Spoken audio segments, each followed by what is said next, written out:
Nou gister het ek genoem dat ons moet presies weet wat ons wil hê en ons moet dit glo. Maar hoeveel keer ek self dan sê ons ja, maar ek glo, maar niks breek deur nie. Niks werk uit nie, né? En dan het ons 'n klomp verskonings en dan regverdig ons self, maar ek is gefokus. Nou, jy kan oral gaan lees, die wetenskap, sielkunde, die Bybel, alles praat van 'n onverdeelde fokus, né? Geloof in Hebreërs 11 vers 1 sê, dis 'n vaste vertroue.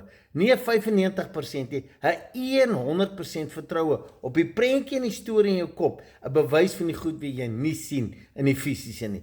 En ek dink die probleem is baie keer, ons glo, maar ons let nie daarop waarmee hou ons gedagtes, ons self-talk, ons gesprekke met mekaar en dit wat ons met vriende gesels, waarmee hou ons besig? Want ons kan aan die een kant sê ons vertrou, maar ons bly die negatief, die feite en die realiteite praat en dis hoekom dit nie deurbreek nie.